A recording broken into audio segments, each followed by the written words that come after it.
Kung Hei Fat Choi, and welcome to Pearl Magazine. The bunny rabbit hops back into its burrow, and we welcome the Year of the Dragon. Will the dragon boost your luck or bust your chops in the new year? Zella Chin finds out in our annual feng shui forecast. As we welcome the Year of the Dragon, everyone wants to know how the all-powerful creature will affect the important things in life, like health and wealth. Will the dragon be a friend or foe of the fragrant harbor? Dragon is a creature of majesty and drama. So in 2024, this year with the emergence of the mighty dragon and the new celestial cycle, so this year holds a lot of promise. You can see a lot of trees or a lot of wood sitting on top of the dragon. So that represents Hong Kong slowly rises back up to the sky. Oh, an up-and-coming year. Hip hip hooray! Jackie Chow is a feng shui master forecaster and a regular on the Fortune Report. He has some words of wisdom for the Hong Kong government. Hong Kong's government will be simply under a lot of stress and under a lot of pressure. So they will take things slow this year to get the best results. Last year, the gentle rabbit brought a vicious once-in-500 years black rainstorm down on the SAR. Will the Year of the Mighty Dragon be any better? So for the Year of the Dragon, the wood represents a lot of wind, and then the earth represents a lot of landslides. So I would predict there will be a lot of strong winds and a lot of landslides. So you might want to watch out. You better watch out, you better not cry, because a dragon is coming to town. So dragons exist in nearly every culture around the world. Third time's the charm for CLSA Stella Liu. She's been pontificating on our forecast since the Year of the Crouching Tiger. The Superwoman specializes in the Hang Seng Index, which was born in the Year of the Rooster. Will the mystical dragon help the rooster strut its stuff and preen its feathers? Does Lady Luck smile on the fortunes of the investors playing the HSI? Or are you going to be dragooned into making unsound investments? So Hang Seng Index will have a slow start and begin with a dip, and only to dramatically turn around, even in July or August, and then continue to go up and eventually reaching new heights in the end of the year. Stella uses the 5 Elements theory to determine that the fire-related sector will pull ahead of the pack of stocks this year. So fire is in a favorable position this year, especially during the winter. So fire-related industries like oil and gas, tech, and medicine could perform well in the dragon year. Will the wood element stocks be pushing daisies, or you can't see the forest for the trees? So wood sectors like clothing, arts, and music will also flourish because wood might be active. Wise beyond her years, Stella predicts people can put the pedal to the metal element, but no ka-ching of money will be coming out. Metal doesn't seem to be strong either in this year's budget. So metal sectors might face some challenges because fire melts metal. Metal-related sectors are banks, vehicles, and heavy machinery. Water stocks are the runt of the litter of elements this year and won't provide much liquidity. So this year, water is the weakest of the 5 elements. This year, water-related industries like travel, shipping, and trade may struggle. Last but not least, does fortune favor the SAR's most powerful Earth-related sector, property? Will it be fertile soil, scorched earth, or finally hit rock bottom? For the Year of the Dragon, since you have a lot of wood suppressing the earth, that means the real estate market will be not looking very good this year. Perhaps home prices will continue to drop and first-time buyers can get a leg up and claw their way onto the property ladder. And as always, it's all about location, location, location. So this year, East and Southwest will be the best directions to boost your property aspirations. So these 2 directions are full of luck, love, and plenty of celebrations. And try to avoid South and West. Sounds like the Wicked Witch is in the west and the south. Best to avoid the area around Dragon's Back. We all could use an extra bit of fairy dust this year, so we went to visit one of the masters at the flower market in Mongkok. Perhaps some dragon lilies or snapdragons will breathe more magic into the lair? A chip off the old block, Stacy Learn comes from a family of florists. Okay, so Stacy, why are chrysanthemums popular during Chinese New Year? What do they symbolize? They are traditionally gifted to the older people of the house, and they symbolize good health and long life. So Stacy, I see a lot of narcissus this time of the year. What do they represent? They represent happiness and good luck throughout the year, and they smell really nice. So Stacy, I see a lot of willow this time of the year. What does that represent? In Chinese, the words are similar to money and apartments. So we wish to be rich and have a lot of places to live. Oh, I need more of this then, so I can have more apartments. So Stacy, I see a lot of people buying orchids this time of the year. What do they represent? All kinds of orchids are said to bring good fortune to your home, and they can last 2 to 3 months. So Stacy, what is this funny looking fruit? I see a lot of that during Chinese New Year. Yeah, they are called gold berries, and the gold color represents rich and money. It's a very beautiful yellow.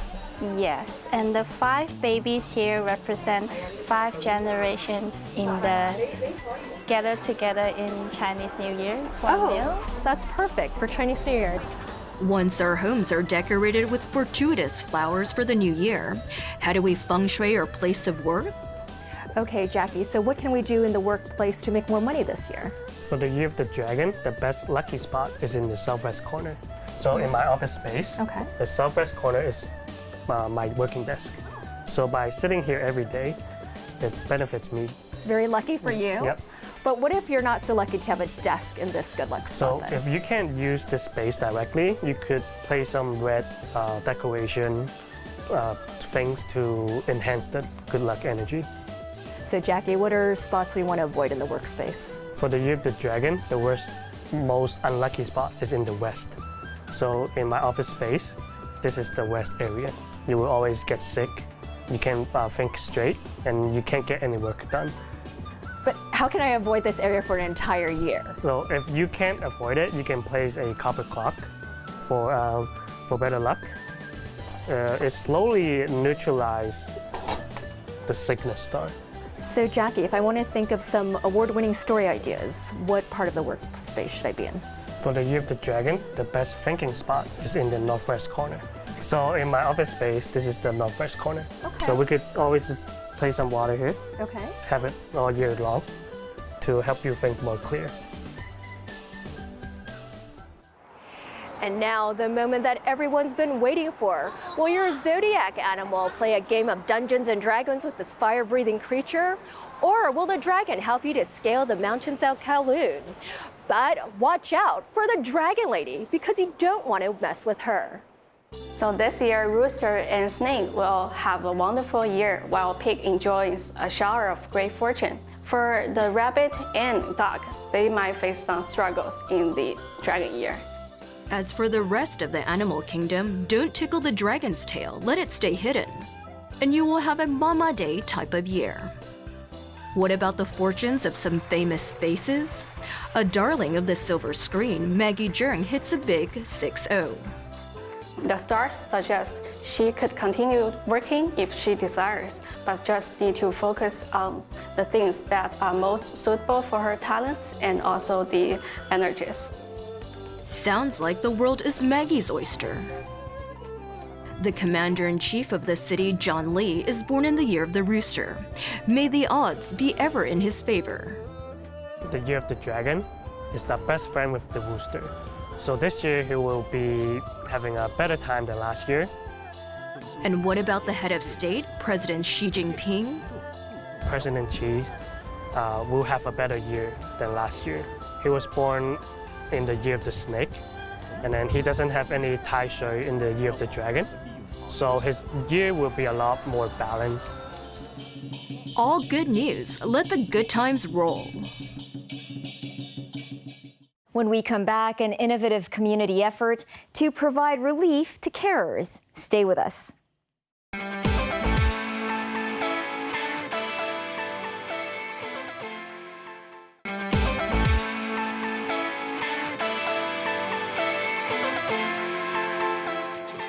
Welcome back to Pearl Magazine. Hong Kong's elderly population is growing, and so is the pressure to provide care to the old and ill. Studies indicate that respite service is one of the most useful tools to offer essential relief to exhausted caregivers in the city. Nevertheless, a survey conducted locally shows that the majority of these caregivers say currently available services failed to meet their needs. Tonight, Pearl Magazine's Tina Jiang interviews caregivers, social workers, and experts to investigate the potential of a community-based partnership model as an alternative solution.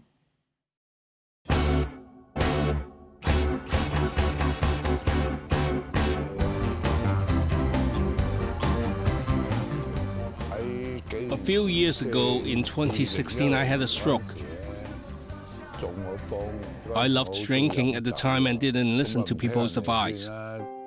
Nearly 8 years after the stroke, 71-year-old Poon Wai Fu is still on his rehab journey. When I first had the stroke, my condition was so bad that I couldn't get out of bed or take a shower.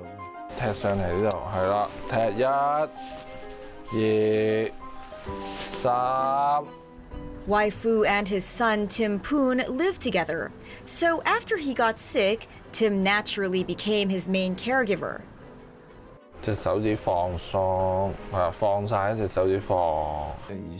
He could walk on his own before, and I never had to worry about his diet.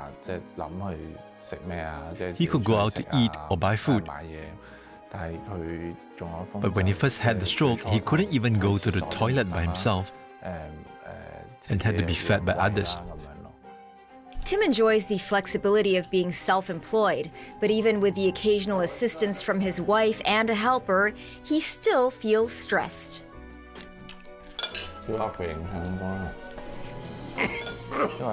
Hong Kong people have huge financial pressure. Many of us have to work. But when you have a sick elderly person, you get home and there's another job to do. You have to take care of his diet and buy groceries, take him to the doctor. You can't relax. So I understand why so many caregivers will lose control of the emotions and be very stressed.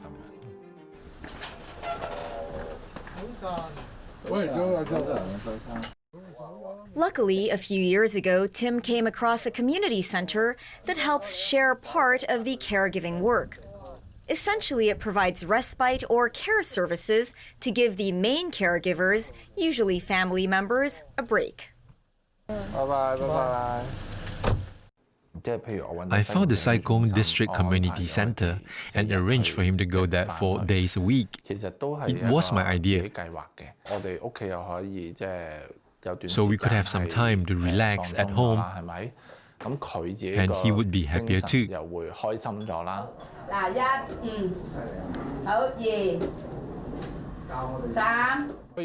The community center is a practical place because it provides spiritual sustenance. The elderly are simple. We don't want to be lonely. If someone chats with me, I'll be happy. Wai Fu receives community care services offered through a government pilot scheme started in 2013, which enables eligible elderly individuals to use subsidized vouchers to acquire appropriate care services. Recent statistics show that by the end of 2022, over 16,000 elders were issued vouchers. However, less than half of the voucher holders have actually used them. His son is young and knowledgeable, so he knows how to help his father. But that doesn't mean that a person who is young or has high level of knowledge does not need help. Because to some extent, they may not know what suitable services are available or what applications are required. They may not even know how to apply for it. It was through our colleagues who may have given them referrals and suggestions, so they obtained some resources. Otherwise, these resources are relatively difficult to find. There are available, resources, but the utilization rate is low. Professor Hector Tseng is one of the leading researchers of a recent study on the needs and support required by carers in Hong Kong.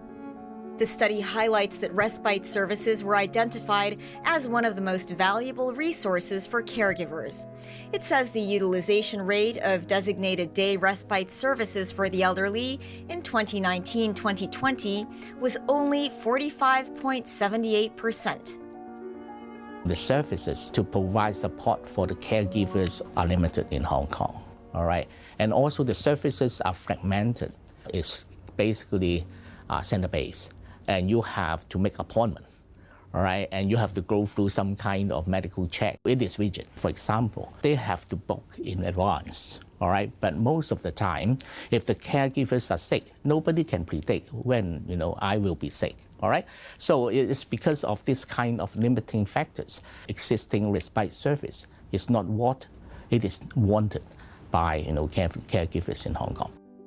Despite the government's provision of approximately 330 full-time residential respite services and around 230 designated day-only respite service places, a survey conducted by a local NGO shows that nearly 90% of carers had never utilized elderly respite services. Many carers responded that they don't know where to find it, how to apply them, and besides that, the traditional respite services are often offered in some institutional settings, such as daycare centers or elderly homes. Such traditional settings are quite unfamiliar to carers and elders, and they often found that the elders are relatively hesitate to go to such places. My husband tried the daycare center before through the community care voucher, but he didn't like it because there was nothing to do there. He just sat there and watched people working or the staff read newspapers to him. And it is only for 2 hours. What can you do in 2 hours? We go to the center for half an hour and come back for another half hour. It is 1 hour already. Mrs. Choi has been taking care of her husband on her own ever since he started showing signs of dementia a few years ago. My husband has lived with me for a long time and he is very dependent on me. He will look for me wherever I go and he won't get used to it if I'm not around. Let's say he's discharged from the hospital and you need to get medicine. Can you just leave him at home? Of course, no. This was the case last time. I have to wait until he woke up, took him and the wheelchair to the pharmacy, got the medicine, and then came back. Elderly centers all close at 5 p.m. Who can you ask to help? No one. Bonnie Chung's NGO initiated a Relief Corner program in May 2023 in collaboration with several shops to test a new model of community respite services. She says the program is aimed at providing caregivers a break because the currently available respite services don't meet their needs. We've approached one of the local restaurants in Sham Shui Po districts and invited them to commit providing a corner at their restaurants, just a table or two, regularly, around 1 or 2 hours per day, so that the carers could settle their elders at the restaurants, and so that they could excuse themselves for handling some personal matters. For example, going to market, going to a bank, or even just grabbing herself or himself a cup of coffee. Today, Mrs. Choi is taking her husband to the Relief Corner. It is so convenient, just downstairs. The restaurant is nice and chill. While the shopkeeper and volunteer engage in casual conversation with her husband, Mrs. Choi is finally able to enjoy some much-needed me time. Although he has 2 sons and a daughter, no one can support me. They all have their own families. Taking care of an elderly person is not easy. It means no private time. You're working 24 hours a day, no rest, 365 days a year, no holidays, and no income. People take it for granted that you should take care of your husband. No one knows what a caregiver is. I'm basically an invisible person. In the past, some carers found themselves quite guilty for abandoning the elders at home for even just 1 hour. And so they often rush back home and without any breaks. But in this program, they found that even though they spend maybe 2 hours for themselves, and when they go back to the restaurants, they found that the elders are actually quite enjoying themselves.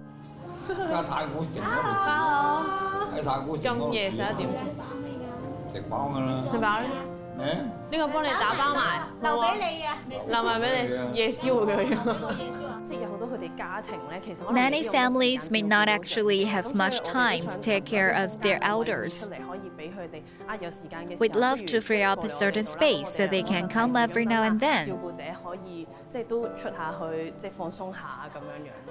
We have staff to help take care of them, and the caregivers can go out and relax. It's meaningful to show that we care about them. Bonnie says that over the last few months, the utilization rate of the Relief Corner is already over 100%. At least 8 restaurants in Sham Shui Po have partnered with the program, and there are plans to expand it to the Kwun Tong area in the near future. Providing support to caregivers are not only the responsibilities of any professionals or NGOs or the government. Even though you are only one of the members in the community, you can contribute what you have to tell them that they are cared by the society. Caregivers are indeed one of the very important partners in our society because they are supporting their own elders with no cost. The word of care does not mean that they have to care about the others, irrespective of their own well-being, and they have to take care of themselves as well. That's our show for this week. Join us on Pearl Magazine, same time next week. Bye for now.